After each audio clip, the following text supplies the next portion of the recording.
Vamos juntos abrir a palavra de Deus no livro de Atos, no capítulo 1. O título desta mensagem é: Faz de novo, Senhor. Faz de novo, Senhor. Queremos viver aquilo que os nossos pais viveram.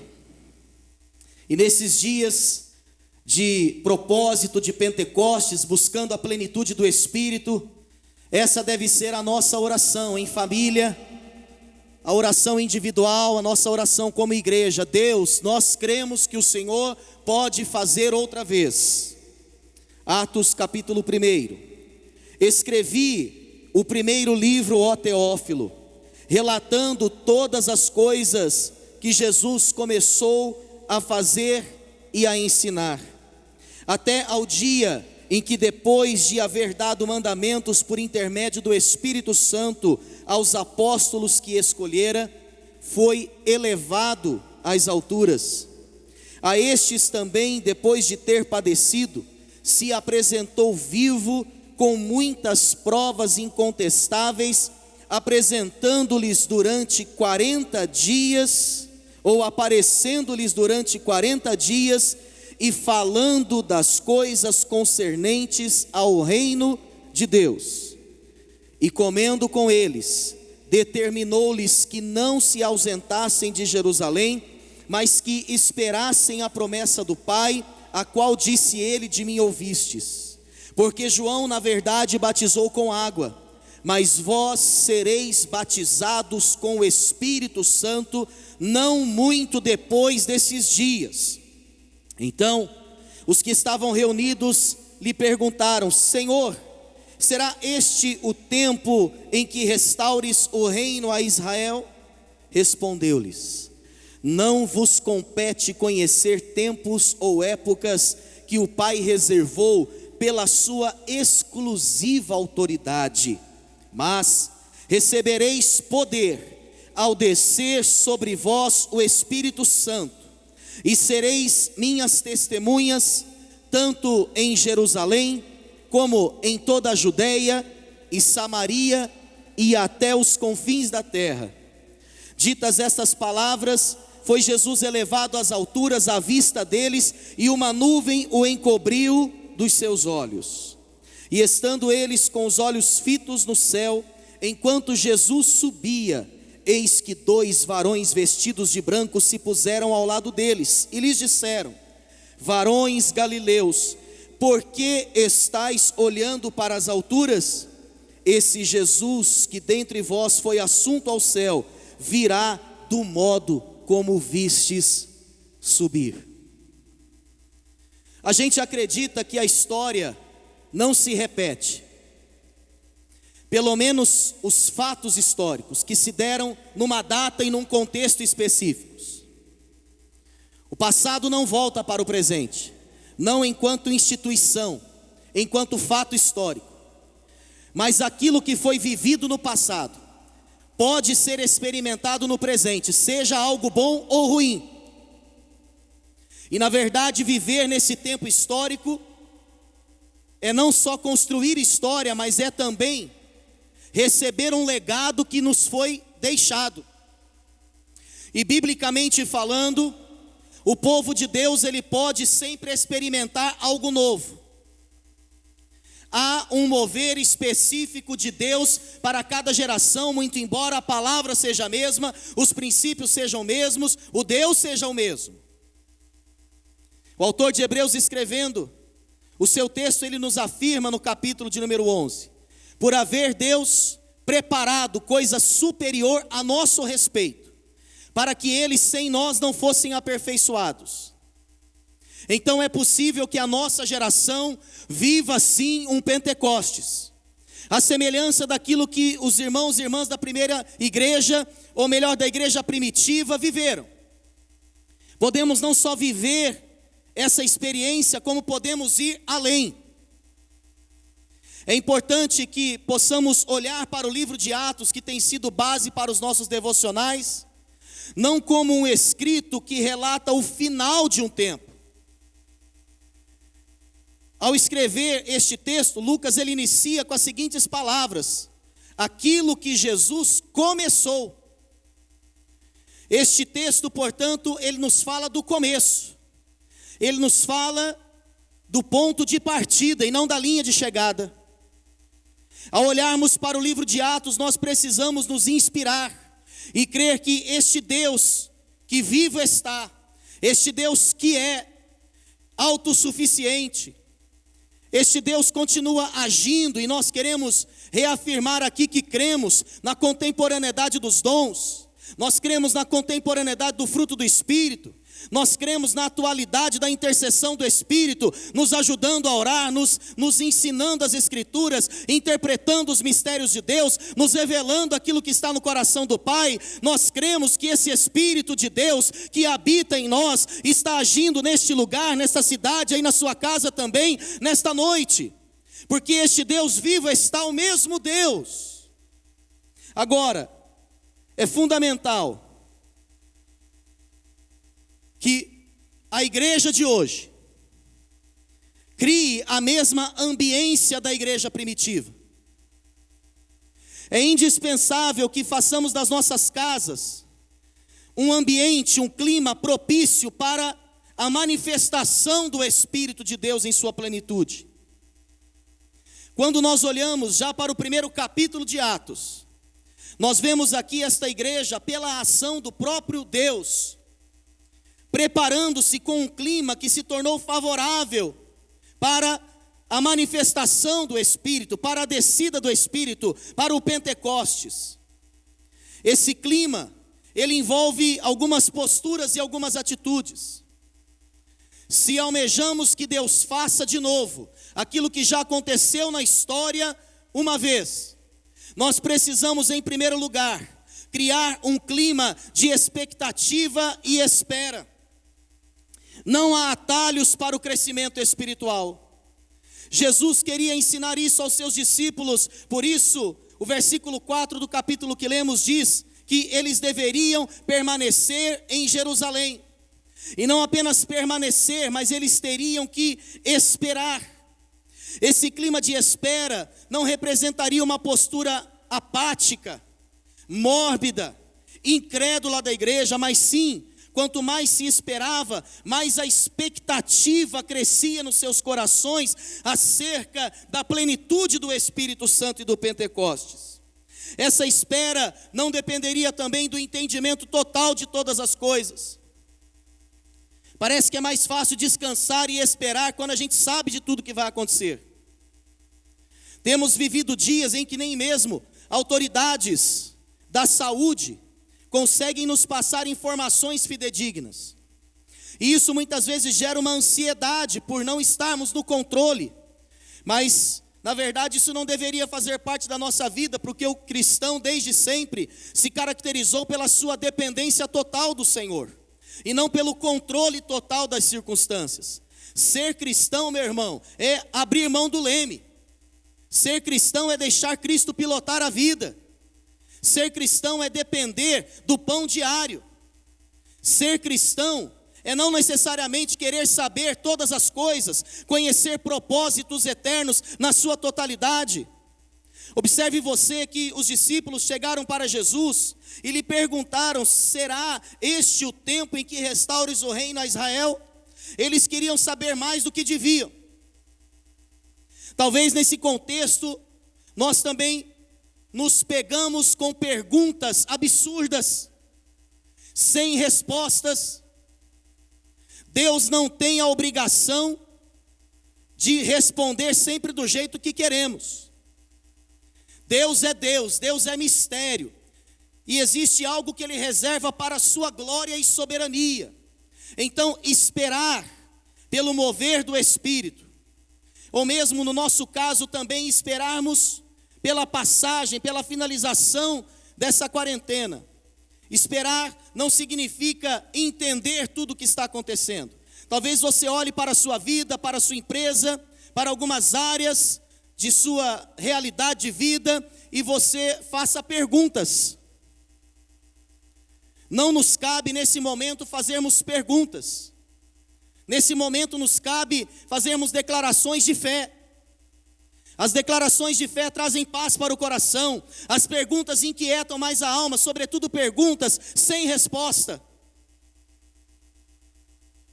Quando nós olhamos para esse texto, nós vemos que essa espera, ela dependia tão somente da confiança na promessa, porque aquele que tinha prometido estava vivo, havia aparecido aos discípulos durante praticamente 40 dias, comeu com eles, celebrou com eles, apresentou-se com seu corpo glorificado.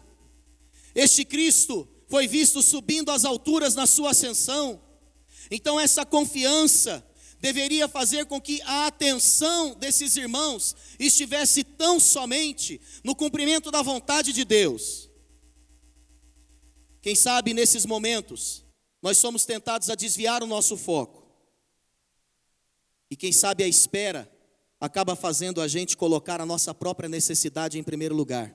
Nem a nossa necessidade deve afrontar a soberania de Deus. Mas quando a vida corre risco, parece que a gente começa a endeusar as nossas necessidades. Quando a gente passa a ter um receio, e a gente pergunta, será que nós vamos ter o pão de cada dia? Quando essa pergunta vem, nós achamos inclusive que ela é legítima, porque há um instinto de sobrevivência e de certa forma ela é verdadeira sim. Mas em nenhuma hipótese essa dúvida deve tomar conta do nosso coração e nos fazer tirar os olhos de Cristo Jesus. Essa espera, portanto, esse clima de espera e de expectativa, deveria ser marcado por confiança. Deveria ser marcado justamente por esta fé. Quem está contemplando a face de Cristo não precisa necessariamente de palavras. Esta igreja vivia na dependência porque estava olhando para Jesus, porque acreditava na suficiência do nome de Jesus, como Pedro declarou entrando pela porta do templo, em Jerusalém, capítulo 3 diz: eu não tenho prata nem ouro, mas o que tenho te dou, em nome de Jesus Cristo Nazareno, levanta-te e anda. Esta igreja confiava na suficiência do nome de Jesus. Esse clima que torna a plenitude do Espírito Santo uma realidade, ele é em primeiro lugar um clima de espera e de expectativa. Mas em segundo lugar é um clima onde a palavra de Deus e a oração são levadas a sério. A palavra de Deus e a oração são levadas a sério. João Calvino, pai do presbiterianismo, reformador do século XVI, ele tem sido lido e interpretado por teólogos modernos a partir do tema do Espírito Santo. E ele tem sido considerado o teólogo do Espírito Santo, muito embora as próprias institutas não tenham especificamente um capítulo sobre a terceira pessoa da Trindade. Mas Calvino impregnou seus escritos falando sobre a pessoa e as atribuições do Espírito Santo. E ele então falou muito sobre a relação entre Espírito Santo e palavra. E ele disse que as Escrituras trazem um testemunho interno do Espírito Santo. E elas merecem crédito total porque é o próprio Deus que fala nela e através dela. Então Calvino naquele contexto ele contestava, ele afrontava a hegemonia da igreja que queria falar mais alto do que a própria palavra. Calvino dizia, nem a igreja, nem o seu maior líder deve ser considerado se a sua palavra não estiver baseada nas Escrituras. Todo avivamento, irmãos, todo processo de enchimento do Espírito Santo, ele não deve partir de experiências particulares estranhas, de achismos. Há muita doença, infelizmente, no meio evangélico, falando aqui de uma forma genérica. São experiências muito abstratas, muito intimistas, que querem se transformar em doutrinas para nós. Quando nós olhamos o capítulo 1, que prepara o segundo, ou seja, as atitudes reveladas aqui no capítulo 1, dão base para o derramar do Espírito Santo no capítulo 2. E quando olhamos para esse capítulo, nós vemos pessoas que estão baseadas na palavra. As narrativas da ressurreição, elas trazem um rememorar da promessa da ressurreição, portanto elas falam da palavra. A igreja primitiva está aqui focada na palavra. Pedro faz questão de lembrar-se das promessas promessas e das profecias da palavra, aqui falando a esse pequeno grupo e depois falando na sua primeira pregação para aquela multidão, Pedro ele reforça a importância das Escrituras. Verso 16 do capítulo 1 diz: irmãos, convinha que se cumprisse a Escritura e que o Espírito Santo proferiu anteriormente por boca de Davi acerca de Judas, que foi o guia daqueles que prenderam a Jesus. Esta igreja criou um clima de obediência total à palavra de Deus. Esta igreja viveu um poderoso avivamento, porque ouviu a palavra de Deus, porque deu crédito à palavra de Deus. Nesses dias nós temos uma oportunidade enorme de reforçarmos o valor da Bíblia em nossa casa, de realizarmos os nossos devocionais todo dia. Nesses dias, quando estamos mais unidos como família, estamos mais juntos no mesmo ambiente, nós temos esse privilégio de orarmos pelos nossos filhos e com eles, de lermos a Bíblia aos nossos filhos e lermos com eles e para eles. Temos o privilégio de pegarmos esse devocional, esse e-book. Se você ainda não baixou, você pode baixar pelo site da Igreja Central gratuitamente e compartilharmos a palavra. Tem sido muito boa essa experiência em minha casa e eu creio que na sua também. Se você ainda não iniciou, comece. Irmãos, não há avivamento sem temor à palavra, sem obediência à palavra. No avivamento a palavra fala com toda autoridade, no avivamento os corações se rendem à autoridade da palavra, no avivamento as músicas que são cantadas são músicas que repercutem a palavra. Muitas vezes nós queremos inventar coisas e nos esquecemos daquilo que é básico na vida cristã, como palavra e oração. Hoje nós não teremos tempo de falar muito sobre a oração, mas fato é que esta igreja aqui, ela estava reunida e o foco era a oração, diz o verso 14. Todos estes perseveravam unânimes em oração. A escolha de Matias se deu sob oração, sob clamor. O Espírito Santo veio sobre a igreja que estava orando unanimemente, e todo o livro de Atos, ele traz relatos impressionantes sobre experiências maravilhosas que homens e mulheres tiveram através da oração. Irmãos, nós precisamos ter temor no básico. Nós não podemos ser uma geração Nutella de cristãos. Temos que ser uma geração raiz, se almejamos que Deus faça de novo.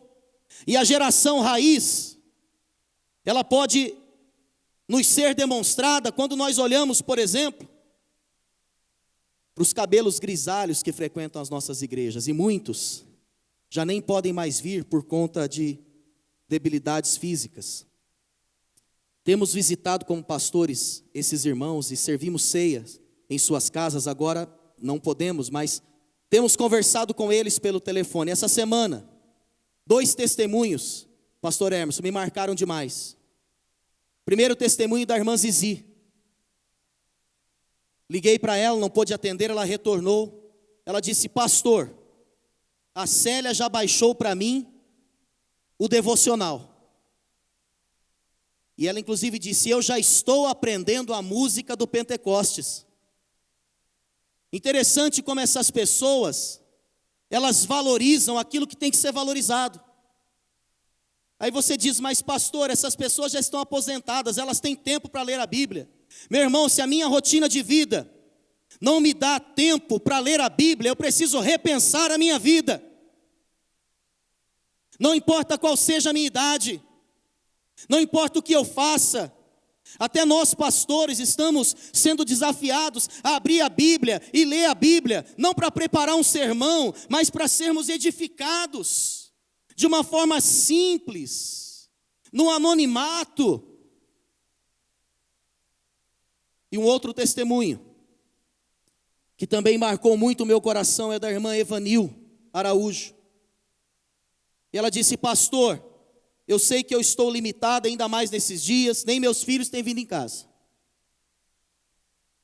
Temos conversado à distância, muitas precauções, mas eu estou bem de saúde. Agora, pastor, eu quero que você saiba que eu tenho orado, e eu tenho uma estratégia de oração, pastor.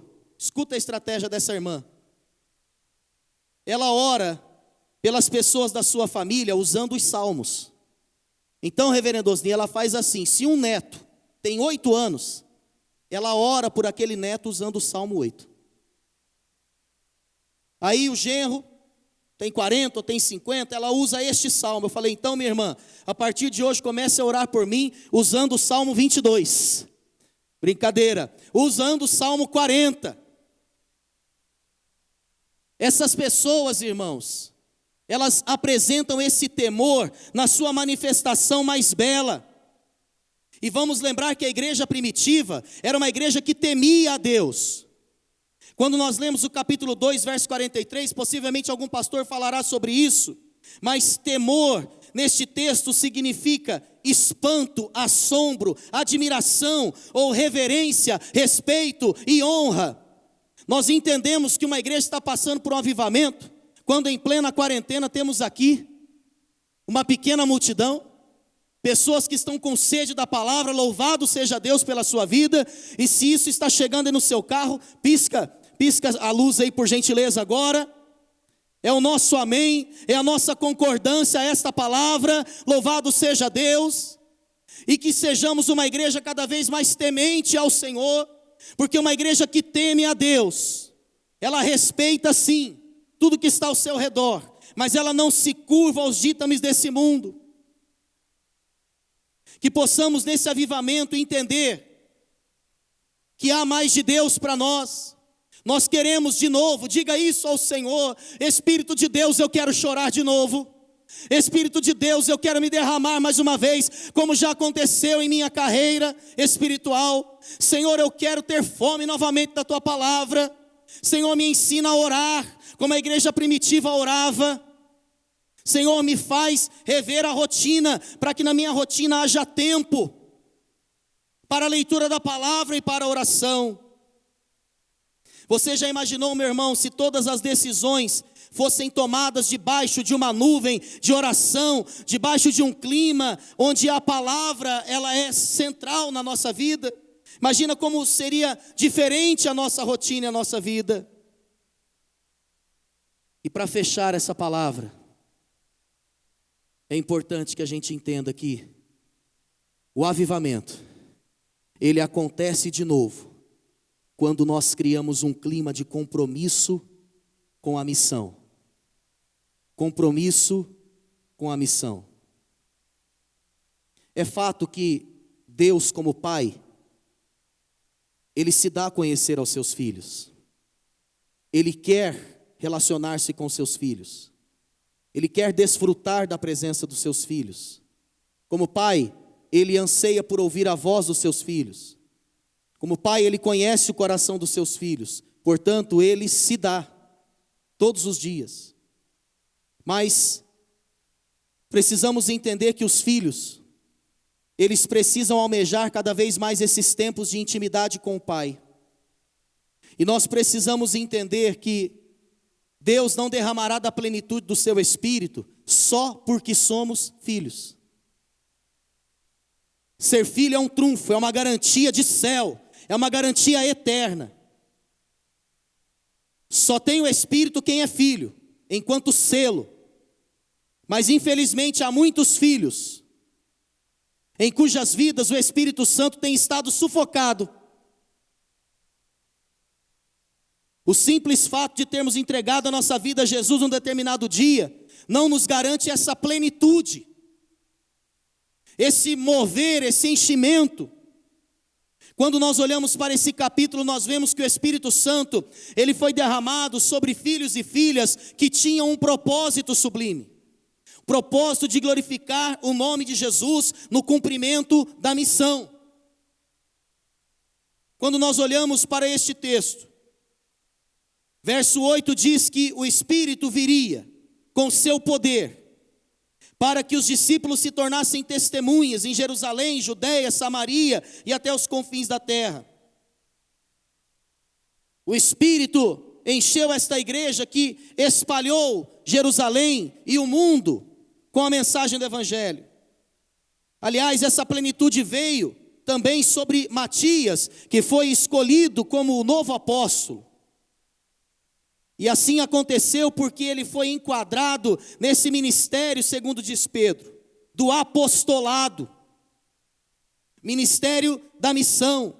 Então, nesse momento, irmãos, nós temos que fazer aqui duas perguntas. Primeiro, nós queremos a plenitude do Espírito, tanto quanto queremos o final da quarentena? Nós queremos a plenitude do Espírito, tanto quanto queremos o sucesso da nossa empresa? Nós queremos a plenitude do Espírito, mais do que a saúde da nossa própria vida? Porque não é tão simples assim, achar que estamos em uma igreja e que, portanto, todos querem a plenitude do Espírito. Em dias de secularização, é bem possível que muitas pessoas, até dentro da igreja, não estão sequer orando pelo enchimento do Espírito.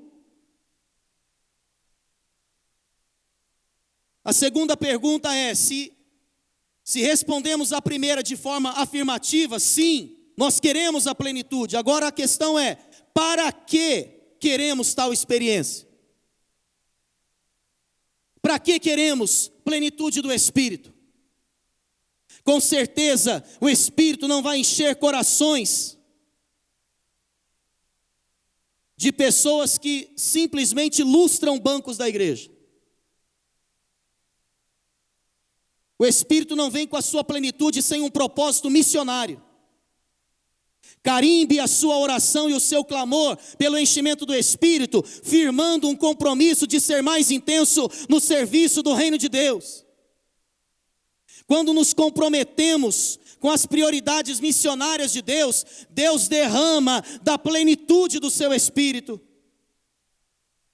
A plenitude do Espírito não está vinculada a cargos, não está vinculada a títulos, não está vinculada a tempo de membresia ou de discipulado numa igreja. A plenitude do Espírito, ela está vinculada a um propósito de fazer da vida um canal, uma ponte, para que a unção do Espírito alcance muitas pessoas.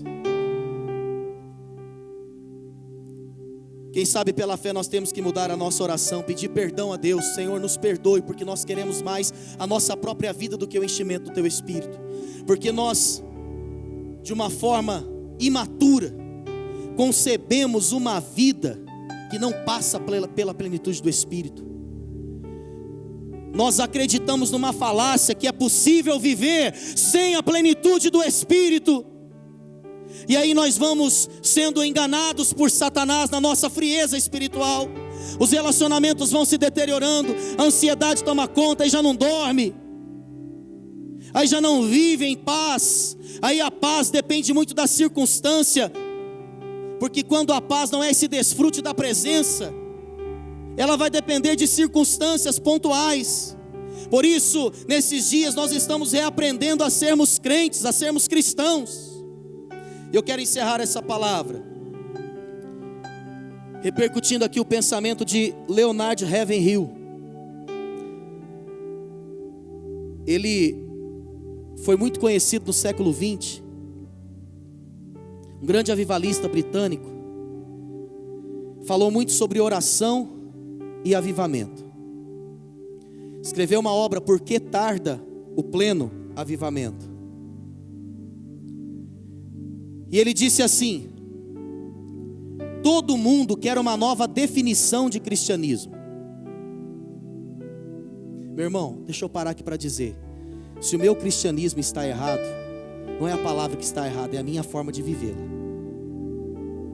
E então ele diz: todo mundo quer uma nova definição de cristianismo, mas o que nós precisamos é de uma antiga demonstração de cristianismo.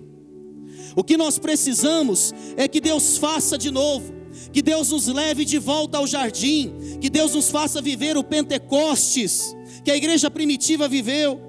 Que o Senhor tenha misericórdia da sua igreja, que Ele acenda novamente a chama do nosso coração, mas uma chama que antes de nos fazer olhar para frente, nos faça olhar para o passado e resgatar aquilo que tem que ser resgatado, porque irmãos, a vida cristã é simples, mas o poder e o extraordinário de Deus se revela nessa simplicidade de uma vida que todos os dias dobra os seus joelhos para orar, abre a palavra para orar a palavra, para entender o recado de Deus. Isso é algo simples e básico. Que Deus nos faça viver novamente.